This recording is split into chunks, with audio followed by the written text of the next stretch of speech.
the first thing to do is to begin to cut out fear and worry. Fear thought is the cause of much unhappiness and many failures.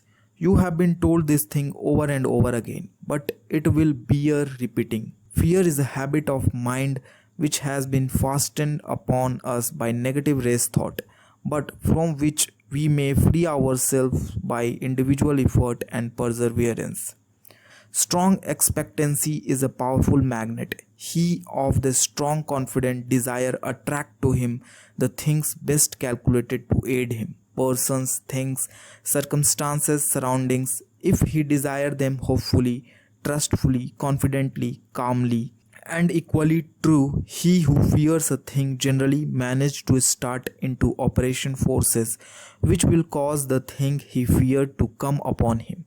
Don't you see? The man who fears really expects the feared thing, and in the eyes of the law, it is the same as if he really had wished for or desired it. The law is operative in both cases. The principle is the same. The best way to overcome the habit of fear is to assume the mental attitude of courage, just as the best way to get rid of the darkness is to let in the light. It is a waste of time to fight a negative thought habit by recognizing its force and trying to deny it out of existence by mighty efforts. The best, surest, easiest, and quickest method is to assume the existence of the positive thought desired in its place, and by constantly dwelling upon the positive thought manifest it into objective reality. Therefore, instead of repeating I am not afraid, say boldly I am full of courage, I am courageous. You must assert there is nothing to fear, which although is the nature of a denial, simply denies the reality of the object causing fear, rather than admitting the fear itself and then denying it. To overcome the fear, one should hold firmly to the mental attitude of courage. He should think courage, say courage, act courage. He should keep the mental picture of courage before him all the time, until it becomes his normal mental attitude. Hold the ideal firmly before you and you will gradually grow to its attainment. The ideal will become manifest. Let the word courage sink deeply into your mind and then hold it firmly there until the mind fasten it in place. Think of yourself as being courageous. See yourself as acting with courage in trying situation. Realize that there is nothing to fear, that worry and fear never helped anyone and never will.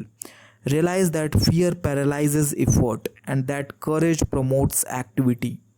The confident, fearless, expectant, I can and I will man is a mighty magnet. He attracts to himself just what is needed for his success. Things seem to come his way and people say he is lucky. Nonsense. Luck has nothing to do with it. It is all in the mental attitude, and the mental attitude of the I can't or the I am afraid man also determine his measures of success. There is no mystery whatsoever about it. You have but to look about you to realize the truth of what I have said. Did you ever know a successful man who did not have the I can and I will thought strong within him?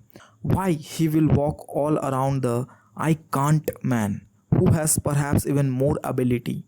The first mental attitude brought to the surface latent qualities, as well as attracted help from outside, whilst the second mental attitude not only attracted I can people and things, but also kept the man's own powers from manifesting themselves.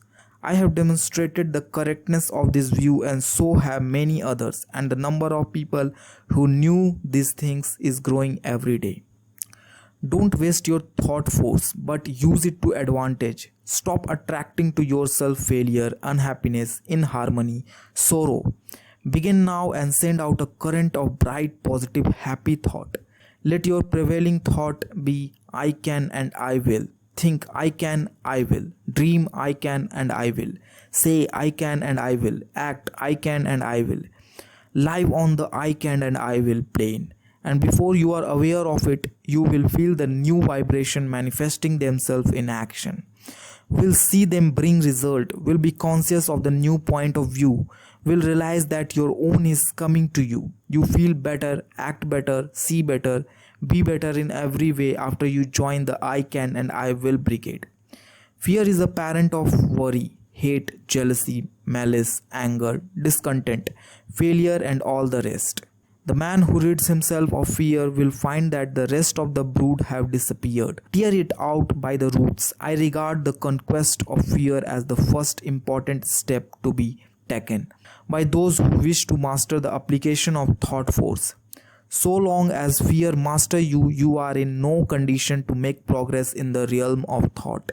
And I must insist that you start to work at once to get rid of this obstruction. You can do it if you only go about it in earnest. And when you have ridded yourself of the vile thing, life seems entirely different to you. You will feel happier, freer, stronger, more positive, and will be more successful in everyday life. Start in today. Make up your mind that this intruder must go. Do not compromise matter with him, but instead upon an absolute surrender on his part. You will find the task difficult at first, but each time you oppose him, he will grow weaker and you will be stronger. Shut off his nourishment, starve him to death. He cannot live in a thought atmosphere of fearlessness. So, start to fill your mind with good, strong, fearless thought. Keep yourself busy thinking fearlessness, and fear will die of its own accord.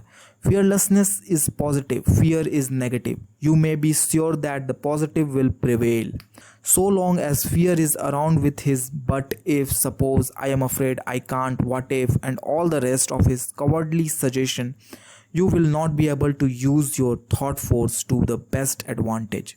Once get him out of the way, you will have clear sailing, and every inch of thought sail will catch the wind. He is a Jonah, overboard with him. I advise that you start in to do some of the things which you feel you could do if you were not afraid to try. Start to work to do these things, affirming courage all the way through, and you will be surprised to see how the changed mental attitude will clear away obstacle from your path and will make things very much easier than you had anticipated.